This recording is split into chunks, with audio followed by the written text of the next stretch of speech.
As we wrap up this 2025, it's a good time to just slow down, all of us, and reflect on this year. If there's one thing we've all learned, it's that uncertainty isn't temporary. It's the world we live in now. Waiting for things to go back to normal isn't the plan. It's a gamble.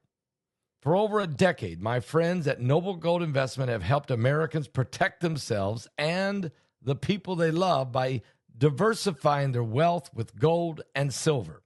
Gold, a biblical currency. Look, no one knows what 2026 will bring, but one thing is for sure. It is an uncertain world. Real wealth isn't digital. It's physical. It's lasting, and it's yours. So when you're sitting around the table this holiday season, surrounded by family, remember the best gift you could give isn't under the tree, folks. It's a peace of mind. Of course, a peace of mind would come with Christ. And Noble Gold will also help bring a peace of mind 1 ounce at a time. Before the end of the year, take one smart step toward a safer future. Visit Noble Gold. Go click on that link below the video.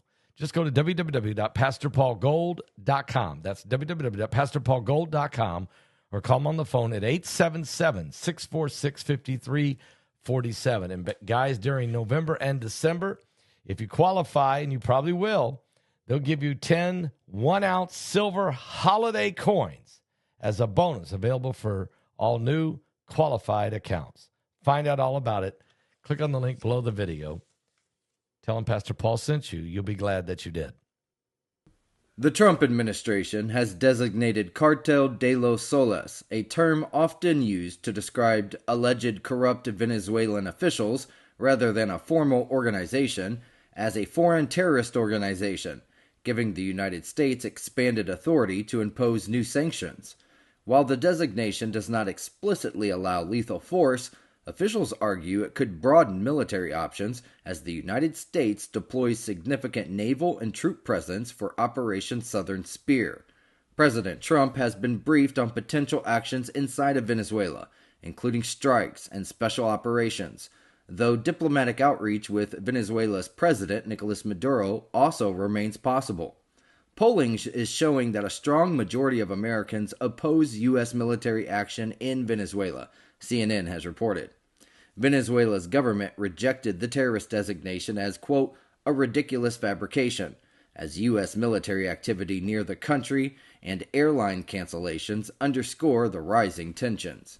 The Department of Justice has asked 2 federal judges in the Southern District of New York to authorize the release of grand jury transcripts and exhibits from the Jeffrey Epstein and Ghislaine Maxwell prosecutions, citing a 30-day deadline under the newly enacted Epstein Files Transparency Act. U.S. Attorney Jay Clayton filed the motions, seeking permission to disclose the materials with appropriate redactions, including sensitive victim information. One judge, Paul Engelmayer, set early December deadlines for Maxwell and her victims to state their positions before he rules by mid-December. This request follows an earlier failed DOJ attempt in August when judges ruled that the government had not shown sufficient legal basis for unsealing the grand jury records, ABC News has reported. At that time, Judge Richard Berman criticized DOJ for focusing on grand jury transcripts rather than the broader body of the Epstein-related materials already in its possession. Tyson Foods announced it will close its large beef plant in Lexington, Nebraska in January and scale back operations in its Amarillo, Texas facility due to declining U.S. cattle supplies. The shutdown affects about 3,200 workers in Nebraska and 1,700 in Texas, though Tyson says it will help employees find positions elsewhere and offer relocation support. The company said consolidating operations will help maintain production while U.S. cattle inventory sits at a 70-year low, driving beef prices sharply higher. Despite strong consumer demand, Tyson's beef division has posted significant losses, $426 million in the year ending September the 27th, and more projected for fiscal 2026, Fox Business has reported. Rising beef prices, drought-driven herd reductions, and a multi-year cattle production cycle continue to strain supply and raise costs.